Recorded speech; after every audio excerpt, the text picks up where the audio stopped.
Today's documentary, The Vanishing, the SS Poet Mystery. The Atlantic Ocean holds its breath.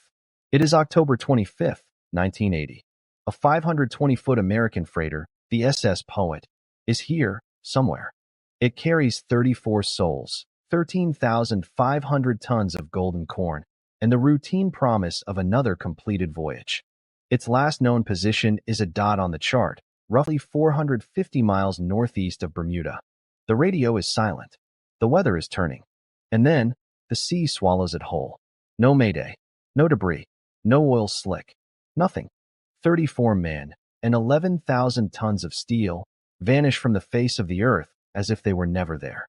This is not a tale from the age of sail. This is a modern mystery, a chilling blank page in maritime history written in the heart of the 20th century. The SS Poet was no ancient relic. It was a workhorse of the sea, a veteran of World War II reborn.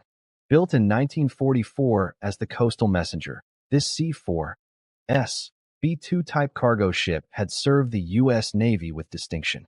By October 1980, under the command of Captain George E. Pete Puccini, the Poet was a familiar sight in the port of Philadelphia.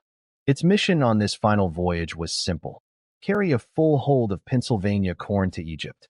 The crew of 34 was a mix of experience and youth, including a father and son, second cook Cornelius Neal Moss, and his 19-year-old son, Michael.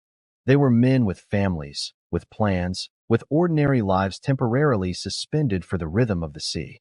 On Friday, October 24th, 1980, the SS Poet cast off its lines and steamed down the Delaware River, slipping past the Delaware Bay and into the vast, open Atlantic. The ship sent routine position reports. On October 25th, Captain Puccini radioed that the Poet was proceeding normally, though he mentioned encountering building seas. His last known communication placed the ship at coordinates 37°15 N, 67°20 W. The course was set to take the vessel on a great circle route across the Atlantic, a path that would brush the western fringes of the Bermuda Triangle. The Poet sailed on, a speck of industry against the timeless gray expanse, and then the report stopped. Silence is not immediately alarming at sea. Ships fall behind schedule, radios malfunction. But as days passed without word, a slow, cold dread began to take hold in company offices and family homes. The Poet Ship Company finally alerted the United States Coast Guard. The machinery of a massive search was activated. The Coast Guard launched one of the largest and most expensive peacetime maritime searches in its history. For 6 agonizing days, an armada scoured the sea. The cutter Gallatin and the icebreaker Citrus combed the last known position.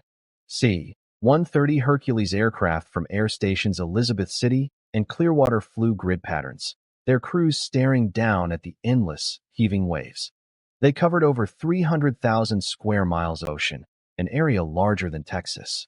And they found nothing, not a single life jacket, not a scrap of flotsam. The ocean yielded no clues. The scale of the search and the absolute absence of evidence were utterly confounding. The official search was suspended on November 25th, 1980.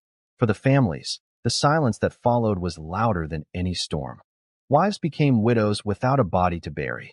Children grew up with a phantom father.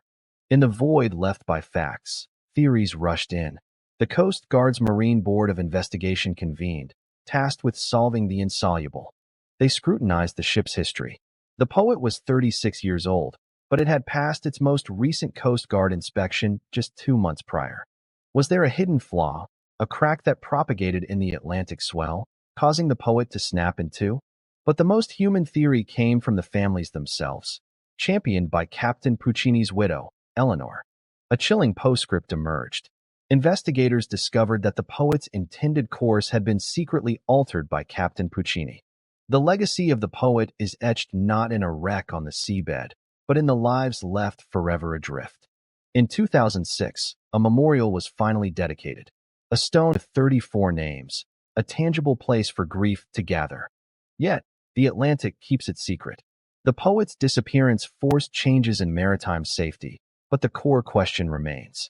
How does a massive steel vessel, with 34 men aboard, in the age of radio and radar, disappear without a single cry for help? The SS Poet sailed from the known world into the realm of myth, leaving behind only the echo of a question. Thank you for watching. If you enjoyed this documentary, please subscribe to our channel.